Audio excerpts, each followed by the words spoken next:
Hello and welcome to Elegant Bible Studies. We will begin in just a moment.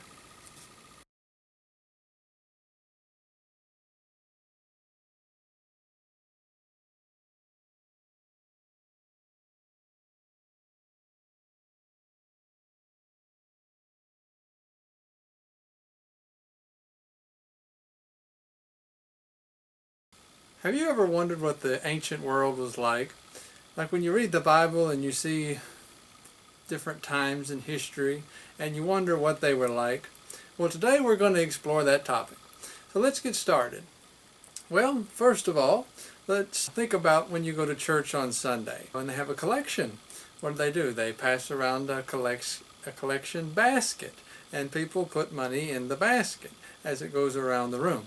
Well, it was a little bit different in ancient times. They didn't have a basket. As a matter of fact, they had a system that was a lot more secure. They basically had a trumpet-looking thing that went down into a box, and that's where the money went. Someone would come into the temple and they would put their money in the top of the trumpet.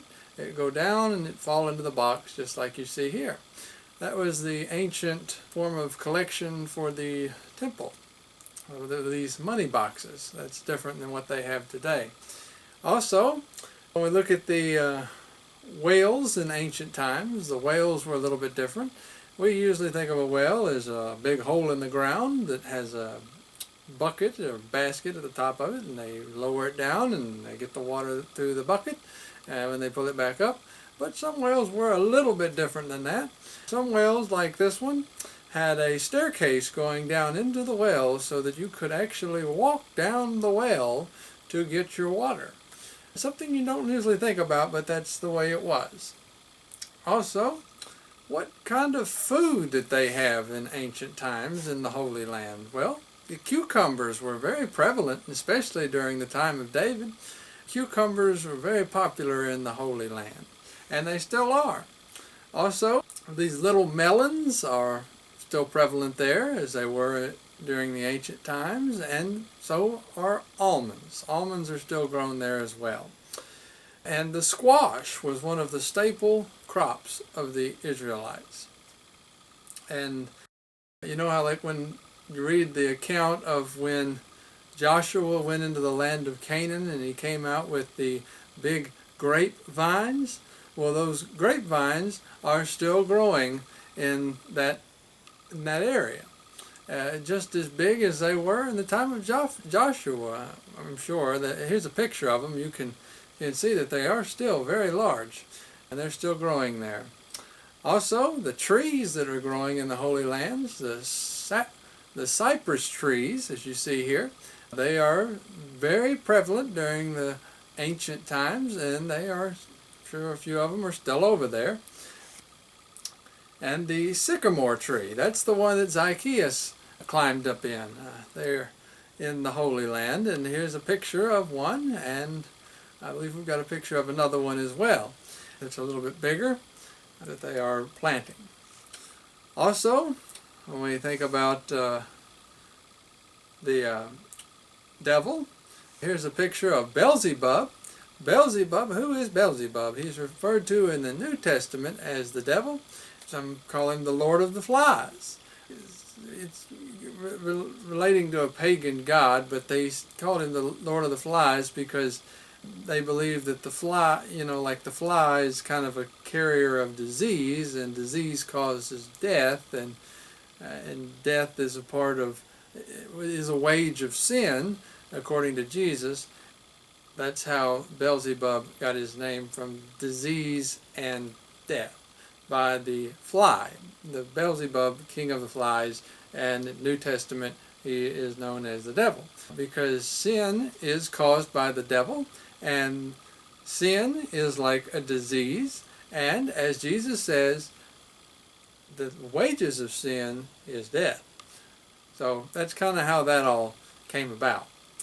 Also, when we think about Jesus, when he told the story of he said it was easier for a rich man to go through the eye, it's easier for a camel to go through the eye of a needle than it is for a rich man to enter into the kingdom of heaven. Well, what is the eye of the needle? Here's a picture of one here.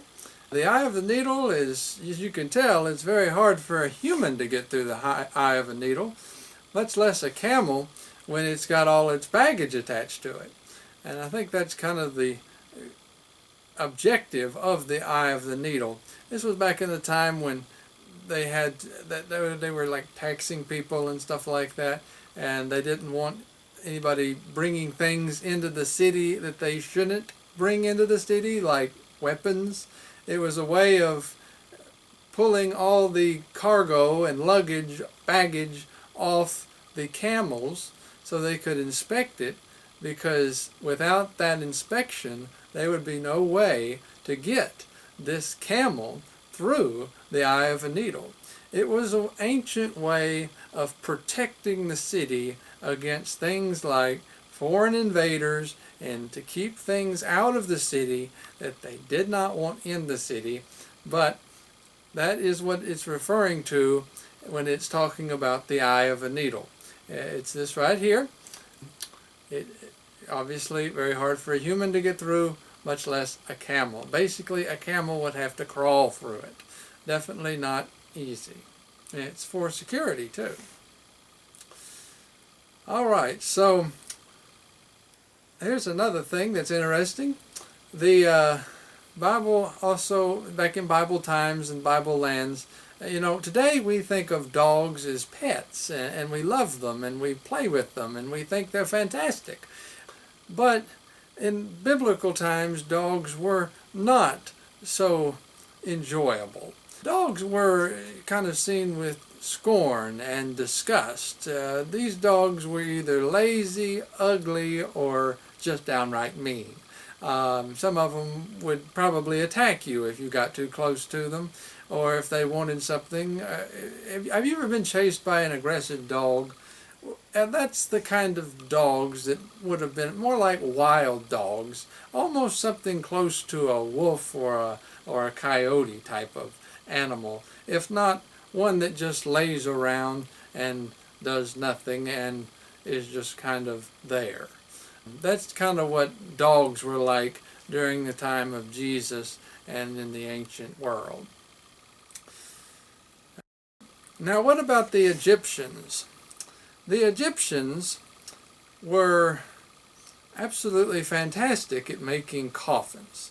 As a matter of fact, that coffin making was one of the leading occupations in Egypt. As you can tell, they built the pyramids kind of to symbolize death and to remember that we're not going to be here forever. And that was one of their leading occupations, was to make these coffins. Now, there were Egyptian slaves that did many things. Among these things, they had farm workers, poetry, or kind of like chicken dressers to clean the feathers off the chicken to get them ready to eat, and to probably make their Egyptian costumes with the feathers. They had a lot of Egyptian costumes that had feathers in them. Also, they had carpenters, and of course the carpenters helped with the coffin making. Now, one of the interesting things about carpenters in the ancient world, and this includes in the time of Jesus, these people, the carpenters, they had to go out and find their own trees, cut them down, and then use that as their material to make things. They also had to make their own tools, and sometimes they could contact a metal worker to help them modify their tools and their products if they needed any metal, but for the most part they had to cut down their trees, make their own tools, and kind of do their own thing. Definitely not easy. Now, this was a time when they didn't have hardware stores either, so it's not like you could just go buy some nails. But they did make all kinds of interesting things, these carpenters. They made things like well, they made smaller things like bowls and spoons. They also made things like tables and chairs and boxes and wheels. They made all those things. But back to the Egyptians, In addition to the farm workers, the poetry testers, the carpenters, and coffin makers, they also had heavy object carriers. These people would go around carrying heavy objects on like their back. And they had bricklayers that helped build the buildings in the city. They also had metal workers and glass blowers and made objects out of glass. It was pretty neat thinking that they could actually do that back then. That's something we're still doing today, is glass blowing. And another type of slave they had was the oarsmen. These people were the ones that rowed the Egyptian boats. They were also slaves in Egypt.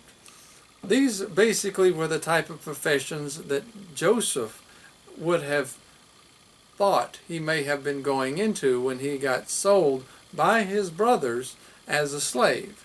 He was probably expecting a life in one of these fields as a slave. And also when we think about Joseph, remember that he said that he stored all this grain, because he knew that there was a famine coming, and in order to save Egypt from the famine, he needed to store the grain. Now, how did he store the grain?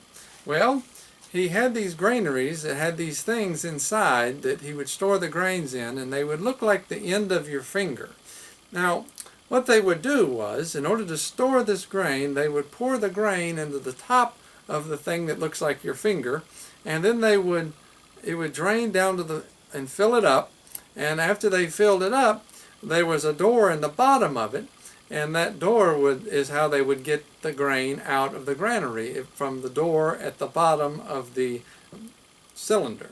That's how they would get the grain out of the granary.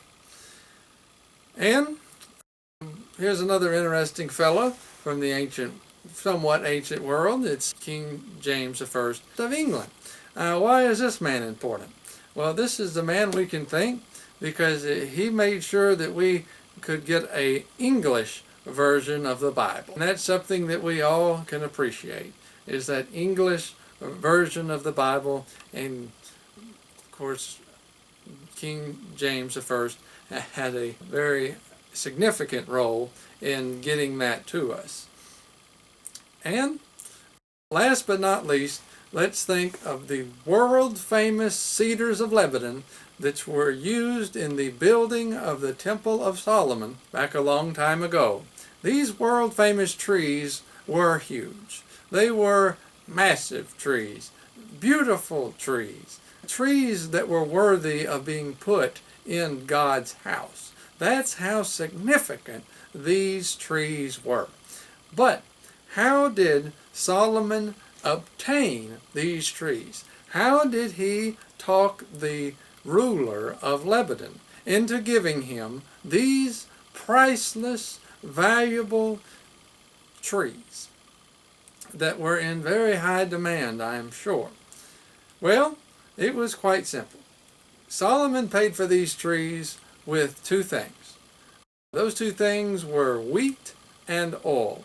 This is found in 1 Kings chapter 5, verses 1 through 11. Again, that's 1 Kings chapter 5, verses 1 through 11. It says that King Solomon paid for the cedars of Lebanon with wheat and oil. That's pretty amazing, isn't it?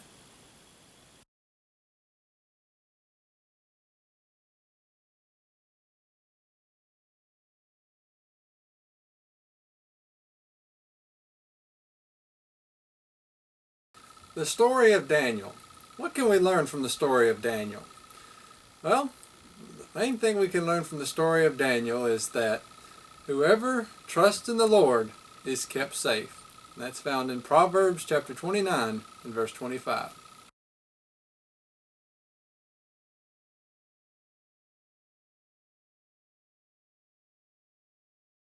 The story of the foolish virgins. What can we learn from it?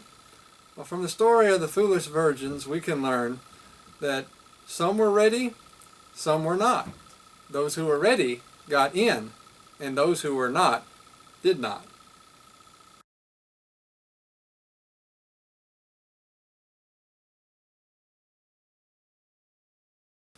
what can we learn from the story of Noah? Well, the main thing we can learn from the story of Noah is that deliverance is the reward for righteousness.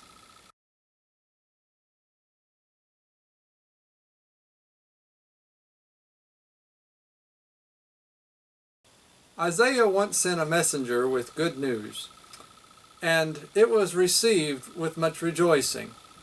What can we learn from that? Well, in Proverbs chapter 25 and verse 25, it says, "Like water to a weary person, so is good news from a distant land."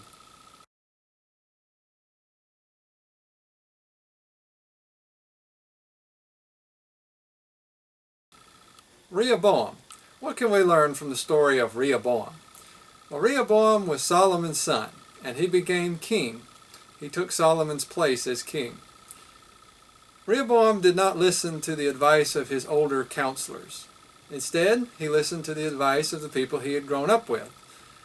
As a result, his kingdom split because he did not do what the older counselors had advised him to do, and as a result, the effect was a split kingdom. And he should have listened to Solomon.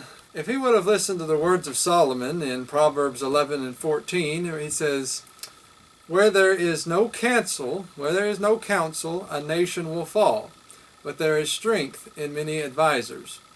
And also in Proverbs chapter 15 and verse 22, it says, plans fail without counsel, but with many advisers they will succeed.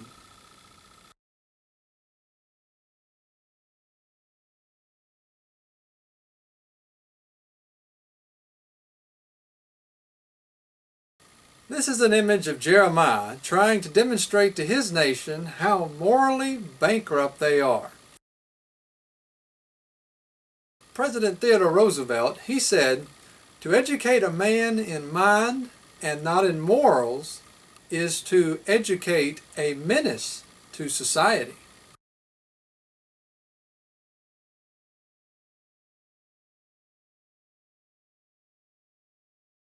The story of Judas. What do we know about Judas? Well, Judas was one of the original apostles with Jesus. He was one of the 12. And his problem was that he was tempted by wealth. If you see this image here, you can see that these people are tempting Judas with these 30 pieces of silver in order to betray the Lord.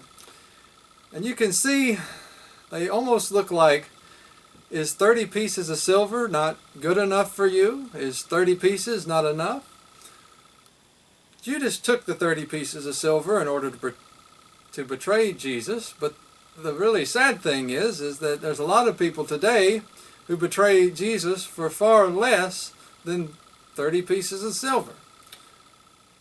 So what can we learn from this? Well, we remember that Judas, after he had betrayed Jesus, he came to these people and he said, I have betrayed innocent blood. And what did they say? They said, what's that to us? See to it yourself. What's that to us? See to it yourself? Sure, that's not what Judas was expecting from these men. But why? Why did this happen to Judas? Well, that's what the point is. And that point is that evil people will use you just as long as you're useful.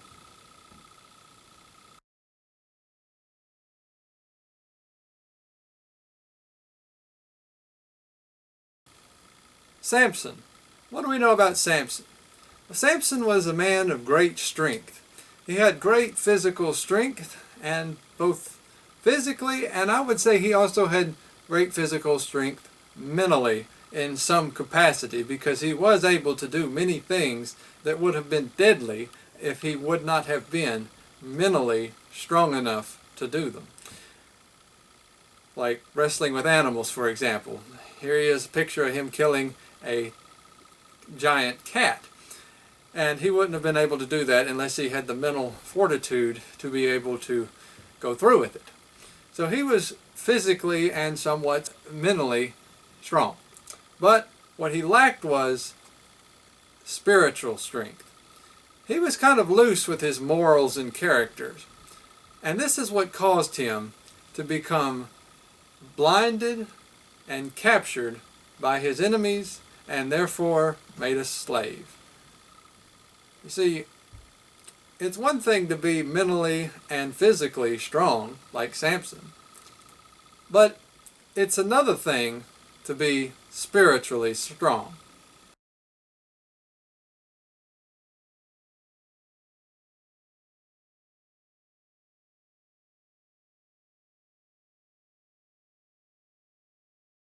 What can we learn about the writing on the wall? Well, there was a king called Belshazzar, and he was having a feast. And during his feast, a hand appeared on the wall, and it started writing on the wall. This got everybody's attention, especially Belshazzar. If you look at the image of him here, you can see that he is utterly shocked, along with everyone else. And from that we can learn that God's presence is very powerful, and it has an effect on people.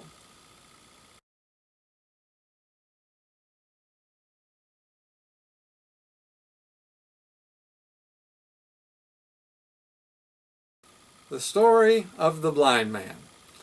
Well, what happened here? Well, Jesus found this blind man, and he put some mud in his eyes. And when this man, as you can see, he went to go wash the mud out of his eyes. And when he did, he was able to see again.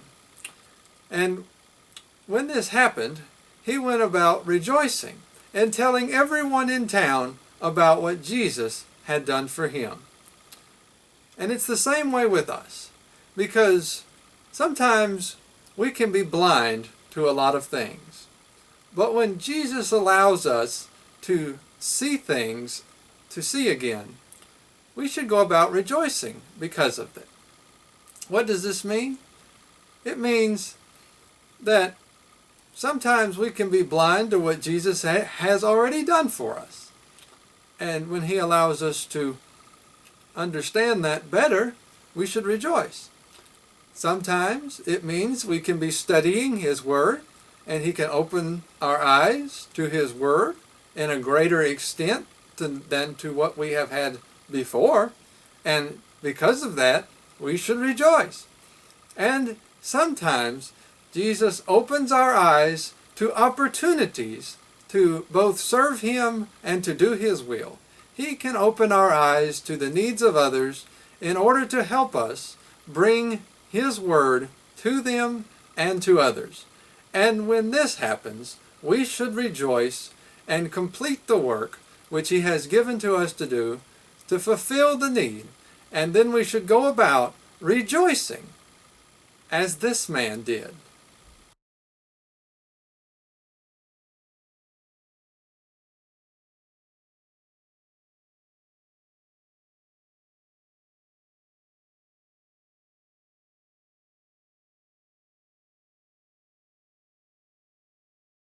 In Matthew chapter 7 and verses 26 through 27, Jesus tells a parable. It's about two builders. One builder built his house upon a rock. The other builder built his house upon the sand. Now the winds blew and the storms came, and the house on the rock stood firm. But the house on the sand fell apart and drifted away. This is what happens when we get rid of the truth in our lives. You see, Jesus is referred to as a rock because he offers hope and purpose to those that follow him and listen to what he says and do what he tells them to do. It gives them a sense of hope and purpose because they're building on something that's going to last.